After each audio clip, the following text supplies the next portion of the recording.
धन गुरु नानक साहब महाराज जी का जन्म तरन तारण पंजाब का एक इलाका है।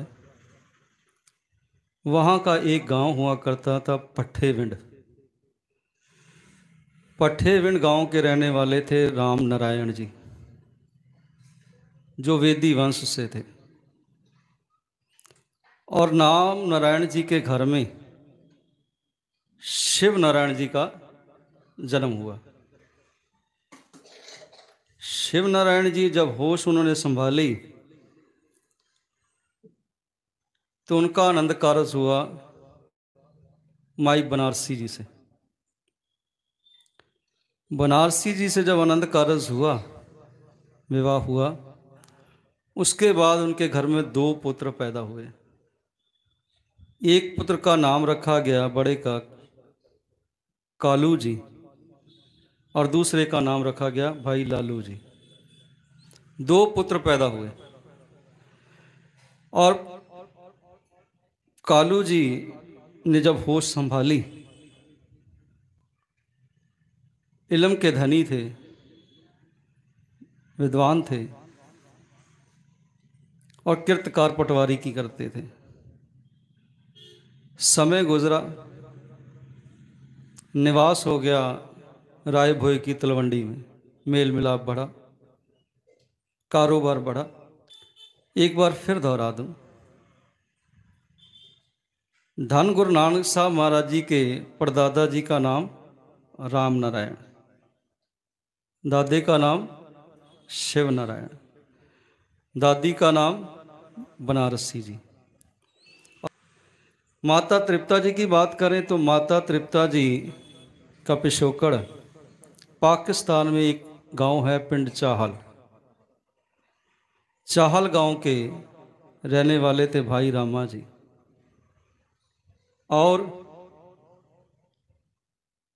माई सभराई जी। चाहल गांव में रहते हैं। उनके घर में 3 संतानें हुई।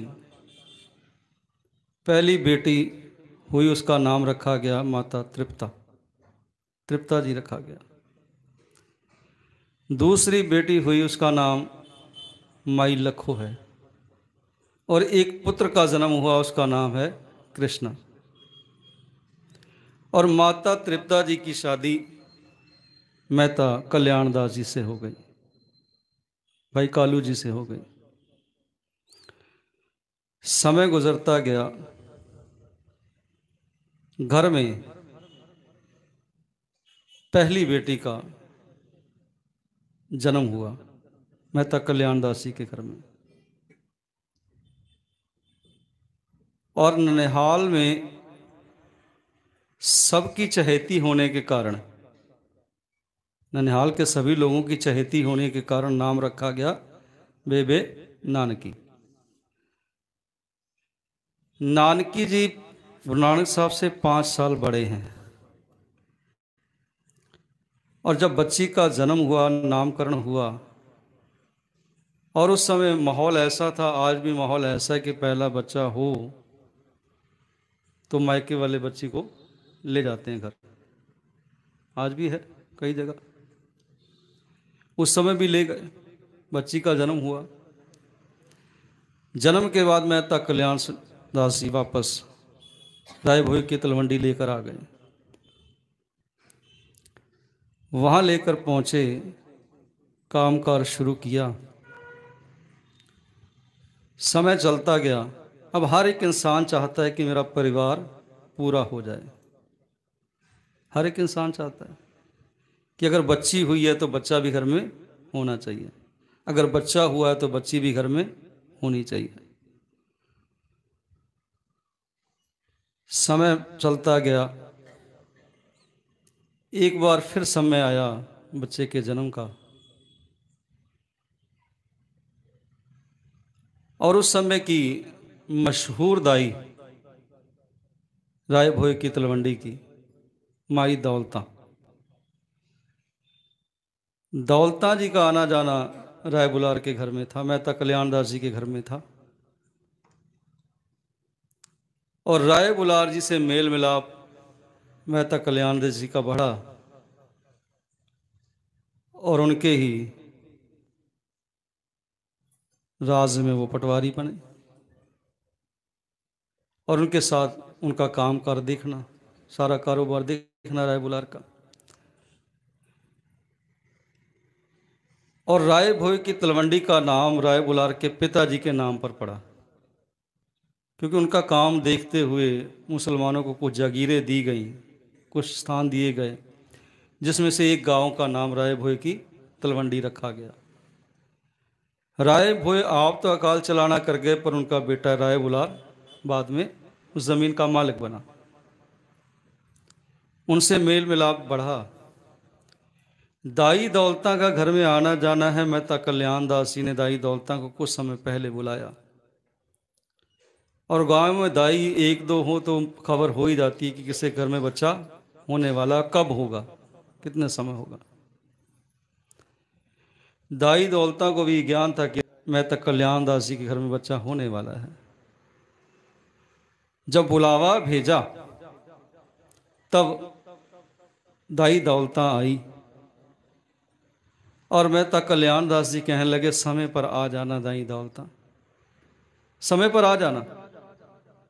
कह लगे ठीक है, मैं समय पर आ जाऊंगी, पर बहुत से घरों में जाती हूं, मेरे माता पिता ने मेरा नाम दौलता तो रखा है, पर लोगों के घरों में जाती हूं, अनेकों बच्चों ने जन्म लिया इस हाथ में, पर लोगों के बच्चे की आने की खुशी का तो पता चलता है, पर किसके जरिए आया उसका पता नहीं चलता। दाई की अहमियत को कोई नहीं समझता। नाम दौलता है, पर आज तक गरीब की गरीब ही रही है, मुझे किसी ने कुछ भी नहीं दिया। नाम दौलता है। राय बुलार तेरे घर में बालक हुआ, तेरे घर में कमी कोई नहीं है, जो मैं मांगूंगी तुझे देना पड़ेगा। राय बुलार कहने लगे, भगवान ने कोई कमी नहीं रखी, मेरे घर में बालक हो, बच्चा हो, जो मांगेगी दूंगा, जितना चिर तेरे मुंह से बस ना निकल जाए उतना दिन मैं अपने हाथ को रोकूंगा नहीं, भर दूंगा तेरा घर। अच्छी खासी कमाई थी, बुजुर्गों का जोड़ा हुआ धन था, जमीन जायदाद बड़ी थी। कह लगा हाथ को रोकूंगा नहीं जब तक तू मुंह से बस ना कर दे। वादा लेकर चली गई, इकरार लेकर चली गई। समय आया, दाई दौलता समय पर पहुंची। मेहता कल्याण दासी ने इशारा कर दिया, उस कमरे में है, चली जाओ। दाई दौलता कमरे में चली गई। कहने लगे, उस समय 8 बत्तियों वाला दिया जग रहा था कमरे में, लाइट का वातावरण तो था नहीं, 8 बत्तियों वाला दिया जग रहा था। दाई दौलता गई, प्रसूत पीड़ा से माता जी करा रही हैं। बच्चे का आना हुआ। दाई दौलता जैसे ही बच्चा उसके हाथ में आया, अंदर एक रस से भरपूर हो गई दाई दौलता, एक आनंद से विभोर हो गया, अंदर भर गया। दाई दौलता की आंखों में आंसू हैं खुशी के। दाई दौलता बाहर आ गई। मेहता कल्याण दास जी को आंखों से आंसू निकल रहे हैं और कहने लगी, मेहता कल्याण दास बधाई हो, बधाई हो, तेरे घर में बालक हुआ है। मेहता कल्याण दास जी कहने लगे, मैंने सुन लिया, बालक हो गया, तेरी बधाई कबूल है। और दाई दौलता बाहर आए इससे पहले ही 1-2 खटिया वहां बिछवा ली बरामदे में, और नौकरों से कह दिया, साथियों से, कि जो कुछ घर में है भर दो, यहाँ पे पैसा, कपड़े, बर्तन, जो कुछ भी घर की जरूरत की सामान है सारा यहाँ भर दो ला के बरामदा। दाई दौलता आए इससे पहले यहाँ रख दो सारी चीजें। और दाई दौलता जब तक बस ना कहे तब तक उसकी झोली भरते जाना। दाई दौलता ने बधाई दी। मेहता कल्याण दास जी ने इशारा किया, कहने लगे, ये पड़ी है दौलत, जितनी चाहिए ले ले, ये थाल पड़े हैं, ये बर्तन पड़े हैं, सब कुछ पड़ा है, ले ले। आंखों में आंसू हैं, गला भराया हुआ है। कली मेहता कल्याण दास, अब इस दौलत की जरूरत नहीं है, मुझे दौलत मिल गई। तेरे बच्चे ने दौलत दे दी मुझे। कल पहले तो ये बात मुझे बता, तू कह रही है बच्चा मेरे घर में हो गया, बालक मेरे घर में हो गया, बालक रोया क्यों नहीं? रोने की आवाज तो आई नहीं उसकी, क्योंकि हर बच्चा रोते हुए संसार में आता है। हर बच्चा रोते हुए आता है। अगर बच्चा ना रोए, या एक छोटा सा सिद्धांत, साखियों के साथ साथ हम सिद्धांत भी सामने विचारेंगे, ताकि सिद्धांतों का भी पता लग जाए गुरु नानक साहब के जीवन से कौन कौन से सिद्धांत जुड़े हुए हैं और कौन कौन से सिद्धांत अपना कर जीवन में हम अपने जीवन को सुखी बना सकते हैं। बच्चा रोता हुआ आता, अगर बच्चा ना रोए तो डॉक्टर ये बात कहते हैं कि बच्चा रोगी है, इसकी काया निरोग नहीं है, इसे कोई रोग है अगर बच्चा रोया नहीं तो।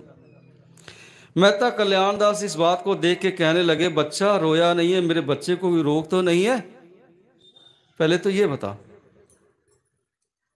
कहने लगे नहीं, तेरा बच्चा अगर रोया नहीं है ना, और बच्चा तो तेरा ऐसे आया हंस के जैसे दो मित्र कई सालों से बिछड़े हों, कई जन्मों के बिछड़े हों, जब मिलते हैं कई सालों बाद मित्र तो हंस के मिलते हैं, मुस्कुरा के मिलते हैं। तेरा बच्चा तो ऐसे मिला है कि जैसे मुझे कई जन्मों से जानता हो,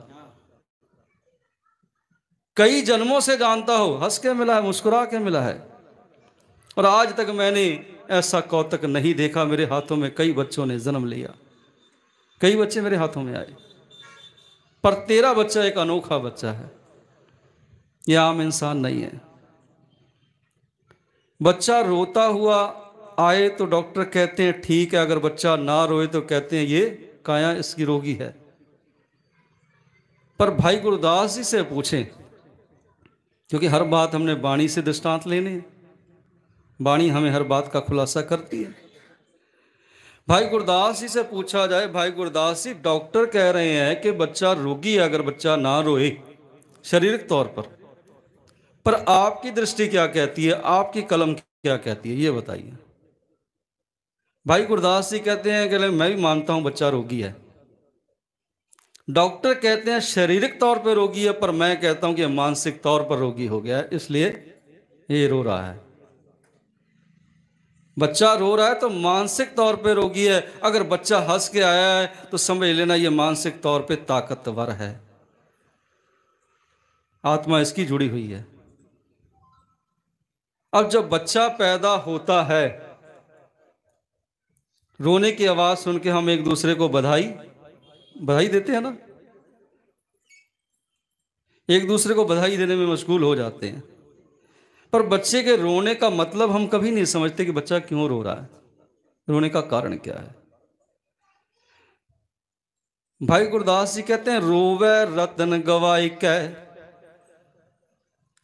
माया मोह हनेर गुबारा। कहे रोवे रतन गवाए के, कौन सा रतन खो गया जिसके कारण बच्चा रो रहा है? वो रतन हम वाणी में कई बार पढ़ते हैं, कई बार उस रतन का जिक्र सुनते हैं हम। रतन कौन सा है?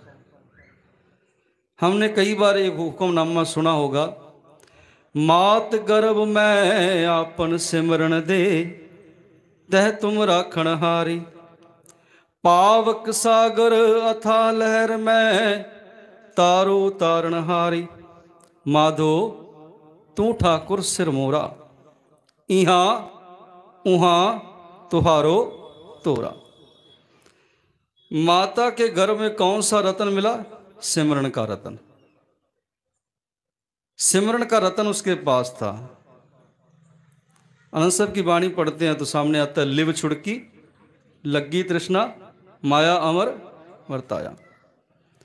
अगर भगत भीखन जी की वाणी पढ़ें, उन्होंने बड़ा सुंदर जिक्र किया है, रे नर गर्भ कुंडल जब आछत, कि इंसान जब गर्भ अवस्था में होता है, बच्चा जब गर्भ अवस्था में होता है और वहां उल्टा लटका होता है, रे नर गर्भ कुंडल जब आछत उर्द ध्यान लिव लागा, वहां ध्यान से जुड़ा होता है।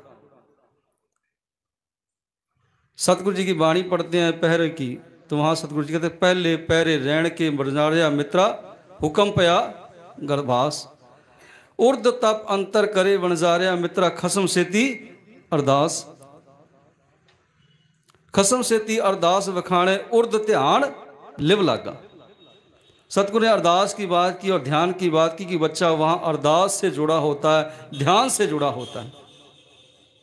अरदास तो हम जीवन में रोजाना करते हैं, पर अरदास का संबंध हमारा जो है माता के गर्भ से ही बच्चे का जुड़ गया है। माता के गर्भ से ही बच्चे ने अरदास करनी शुरू कर दी है। अरदास का संबंध पुराना है इंसान का, यहां आके नहीं जुड़ा, बल्कि इसका माता के गर्भ से ही संबंध जुड़ गया। हुक्म पया गर्भास, उर्द तप अंतर करे वनजारिया मित्रा, खसम सेती अरदास। क्या अरदास, लिव, समाधि, सिमरन, कुछ भी कह लें, सबका निशाना एक ही है, परिपूर्ण परमात्मा के साथ जुड़ना। उस रतन को वो वहां विहाज रहा है। कल जैसे संसार में आया, माया की हवा लगी, लिव छुड़की लगी तृष्णा, माया अमर वर्ताया। किसी ने पूछा कि सतगुरु जी माया कब प्रभाव डालती है इंसान पे, ये बताइए। बच्चा 10 साल का होता है तब, 20 साल का होता है तब, या 30 साल का होता है तब प्रभाव डालती है, या उम्र बढ़ती है तब प्रभाव डालती है? कहने लगे नहीं, माया तो माता के गर्भ से निकलते सारी प्रभाव डाल जाती है बच्चे पर। उसी समय माया की हवा लगती है और बच्चा लिव से उसका संबंध टूट जाता है, सिमरन से उसका संबंध टूट जाता है, अरदास से उसका संबंध टूट जाता है। माया मोह हनेर गुबारा, कहे प्रकाश की जगह माया का अंधकार आ जाता है जीवन में, फिर प्रकाश खत्म हो जाता है। अरदास रूपी प्रकाश, ज्ञान रूपी प्रकाश, सिमरन रूपी प्रकाश, ये खत्म हो जाता है। ये हीरा हाथों से निकल जाता है उसके। कहे इस हीरे के हाथों से निकलने के कारण बच्चा रो रहा है, पर बच्चे के रोने का कारण किसी को नहीं पता, आज तक नहीं समझ आया। बच्चे को रोता देख लोग बधाइयां दे रहे हैं, पर कोई उसके कारण को नहीं समझा। कि कारण को समझें तो अरदास करें गुरु के आगे। अब कारण तो हमें समझ आ गया ना। बच्चा घर में पैदा हो और रोता हुआ चेहरा लेकर सामने आए, तो उस समय बधाइयां मत दें एक दूसरे को, बल्कि गुरु के चरणों में अरदास करें कि सतगुरु जी माता के गर्भ में जो सिमरन इसे मिला था, वो सिमरन की दात इसे फिर देना, वो रतन इसे फिर देना, और हमें हिम्मत देना कि हम इसका संबंध सिमरन के साथ जोड़ सकें, ऐसा माहौल घर में पैदा कर सकें, ऐसा माहौल घर में बना सकें, ऐसी सत्संगत रूपी वातावरण बना सके जहां इसको नाम का हीरा मिल जाए, जहां इसकी समाधि फिर से जुड़ जाए। भाई गुरदास जी कहते हैं, रोवै रतन गवाए के माया मोह हनेर गुबारा। कले सारा परिवार हंस रहा है, हंस हंस गावे बहु बरवारा। कले सारा परिवार हंस रहा है पर बच्चा रो रहा है। बच्चे को रोते हुए देख अरदास जरूर करें गुरु के चरणों में, उसके भले की, उसके सिमरन की दात के लिए, रतन के लिए, कि वो रतन फिर से मिल जाए। कहे मेरा बच्चा रोया नहीं, बच्चा रोगी तो नहीं? कह लगी नहीं, मैंने उल्टा पलटा के बच्चा देख लिया, कहीं से भी रोगी नहीं है। कहने लगी मेहता कल्याण दास, तू कह रही है कि तुझे सब कुछ मिल गया, मेरे बच्चे ने दे दिया। मेरा बच्चा तो अभी कुछ सेकंड पहले पैदा हुआ है, छोटा सा बच्चा तुझे क्या दे देगा, मुझे ये बता। सारा कुछ तो यहां पड़ा है, सारा कुछ तो यहां बरामदे में पड़ा है, मेरे बच्चे ने तुझे क्या दे दिया जो कुछ पल पहले हुआ है, और तू कहती है सब कुछ मिल गया। कह लगी हाँ, मैं ये कह रही हूं सब कुछ मिल गया। आज तक नाम की दौलता थी, पर तेरा बच्चा जब मेरे हाथों में आया, मैं ता कल्याण दास, माता पिता ने नाम तो दौलता रखा था, सोचती थी कब दौलत मिलेगी, और आज तेरे बच्चे के हाथ में आने से, उसके स्पर्श मात्र से मुझे अंदर की दौलत मिल गई। अंदर से मेरी रूह भरपूर हो गई है, मेरी आत्मा भरपूर हो गई है दौलत से। ये दौलत अब मुझे नहीं चाहिए। मुझे नहीं लगता कि जो दौलत तेरे बच्चे के हाथों से मुझे मिली है, स्पर्श मात्र से मिली है, उस दौलत के बाद इस दौलत की कोई कीमत मेरी जिंदगी में रह जाती है। कोई कीमत नहीं इस दौलत की, जो दौलत आज अंदर से मिली है। तेरे बच्चे ने ऐसी दौलत दे दी है। उस समय इतिहास कहता है 3 कौतक हुए। पहला तो गुरु नानक साहब हंस के मिले। दूसरा, जो 8 बत्तियों वाला दिया अष्टदीप वहां जल रहा था, और संतोष सिंह जी चूड़ामणि सूर्य प्रकाश के कर्ता, वो कहते हैं अष्टदीप दीपत ग्रह जानो। कहले 8 बत्तियों वाला दीवा जल रहा है, ये जान लो। कहले गुरु नानक साहब के आने से हुआ क्या? छब घट गई रव मानो।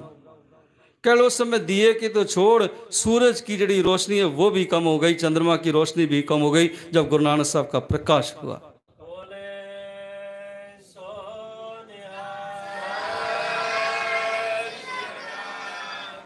गुरु नानक साहब का जैसे प्रकाश हुआ, कहने लगे उस समय दिए की रोशनी भी कम हो गई। गुरु नानक साहब का इतना नूर। कहले एक तो कमरे की रोशनी कम हुई, ये कौतक। दूसरा, ये हंस के मिले। और तीसरा, जब मेरे हाथों में आए मेहता कल्याण दास, अनेक बच्चों ने इस हाथों में जन्म लिया, पर आज तेरे बच्चे ने जब जन्म लिया ना, एक ऐसा कौतक, ऐसा उसने करिश्मा किया कि मैं अंदर से भरपूर हो गई हूं, मैं अंदर से भर गई हूं। नाम असल में दौलता मेरा आज सफल हो गया है। और मैंने नाम का जिक्र भी किया कि नाम का इतिहास भी आप जी के सन्मुख रखूंगा, कि नाम के साथ साथ अगर कर्म मिल जाए तो जीवन उज्जवल हो जाता है। नाम तो गुरु वाला रखा है, पर कर्म गुरु वाले नहीं है। नाम तो राम के आशय पर रखा है, पर कर्म रावण जैसे हैं। नाम तो कृष्ण जैसा रखा है, पर कर्म कैसे हैं? कंस जैसे। कर्मों की तरफ देखे तो कंस है, नाम देखे तो कृष्ण है। नाम ऐसे रखे हैं, पर कर्म वैसे हमारे बने नहीं। कल आज दाई दौलता मेरा नाम सफल हुआ, मेहता कल्याण दास, इस दौलत की जरूरत नहीं है, क्योंकि ये दौलत तो चोर ले जाएगा चुरा के किसी समय भी, डाकू ले जाएगा लूट के, और इस दौलत को तो आग भी जला सकती है। और अगर पानी का खतरा हुआ तो पानी डुबा के भी ले जा सकता है इसको, इस दौलत को। और जो दौलत तेरे पुत्र ने मुझे आज दी है, उसको ना चोर चुरा सकता है, ना डाकू लूट के ले जा सकता है, ना आग जला सकती है, और ना पानी डुबा सकता है। जल नहीं डूबे, तस्कर नहीं लेवे, पाए ना सेती जाले। क्या लगे, उसको कोई भी खतरा नहीं है उस दौलत को। क्यों? क्योंकि वो दौलत मुझे तेरे पुत्र ने दी है। ये तेरा पुत्र आम पुत्र नहीं है, आम इंसान नहीं है। गुरु का वचन बसे जी ना ले, कि गुरु का वचन जी हृदय के साथ बस गया, अंदर बस गया।